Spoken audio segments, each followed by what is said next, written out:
sec a plus tan a equal to √5 হয়, তবে তবে sin a এর মান নির্ণয় করো।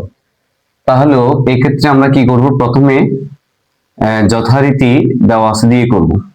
sec a plus tan a সমান √5। আমার কিন্তু এখানেও a এর মানটা বের করতে হবে। যদি পারি sin এর মান বের করা যায়, যদি a এর মান বের করা যায় তাহলে a এর মান বের করতাম। যদি sin এর মান বের করা যায় তাহলে তো হয়ে গেল, sin এর সমান উত্তর লিখে দিতে পারবো। কিন্তু আরেকটা বিষয় হচ্ছে, এখানে তো দুইটা আছে, এখন সরাসরি a এর মান বের করা একটু টাফ হতে পারে। এই জন্য আমরা একটু অঙ্কটাকে sin cos এ নিয়ে যাই। প্রথমে sec এর সমান লিখতে পারি 1/cos a, আর এটা সমান লিখতে পারি sin a divided by cos a equal to √5। ওটাকে কিছু করব না, বাদই এখানে cos a আমি লসাগু নিলাম, 1 প্লাস কি হয় sin a সমান √5। এবার আমি কি করব, 1 প্লাস sin a এদিকে cos a উভয় দিকে হোল স্কয়ার করব, কেননা এখানে আর এইটা ছাড়া করার কোনো উপায় নেই। ঠিক আছে, কারণ 1 প্লাস sin এর কোনো সূত্র নেই। তাহলে আমরা এদিকে লিখব যে উভয় পক্ষকে বর্গ করে, অথবা শুধু বর্গ করেও লিখে দিতে পারে, বা এখানে 1 plus sin a whole square লিখতে পারি, আর এটাকে লিখতে পারি cos স্কয়ার a সমান এখানে 5, বা এখানে লিখতে পারি 1 plus sin a whole square cos square এর সমান লিখতে পারি 1 মাইনাস sin স্কয়ার, ফলে লিখে রাখছে 5, বা এখানে লিখতে পারি 1 plus sin a whole square, আর এখানে 1 উপরে একটা হোল স্কয়ার দেব, আর sin a এভাবে লিখে এখানে একটা হোল স্কয়ার দেব, সমান এখানে হবে 5, বা এখানে আমরা এভাবে লিখতে পারি 1 প্লাস sin a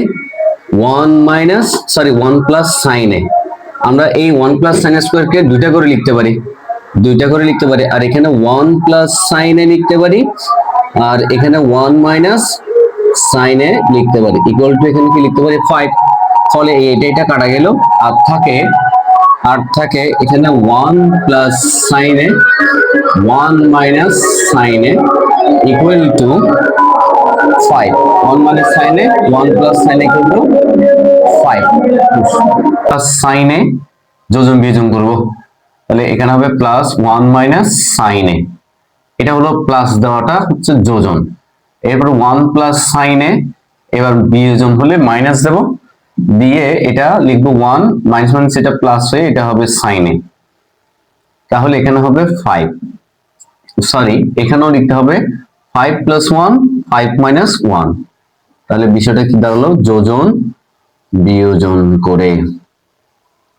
ওকে, তারপর এখানে যেটা দাঁড়ালো sin a চলে গেল, আর থাকে উপরে 2, এখানে প্লাস 1 মাইনাস 1 চলে গেল, আর থাকে 2 sin a, আর এখানে যেটা থাকে 6, এখানে থাকে 4, এটা 2 কাটা গেল, 1/sin a, ওই যে আমাকে যেটা sin এর মান বের করতে বলেছে এটা রাখবো, এখানে কাটাকাটি করলে এটা 3, এটা 2, তাহলে 3/2।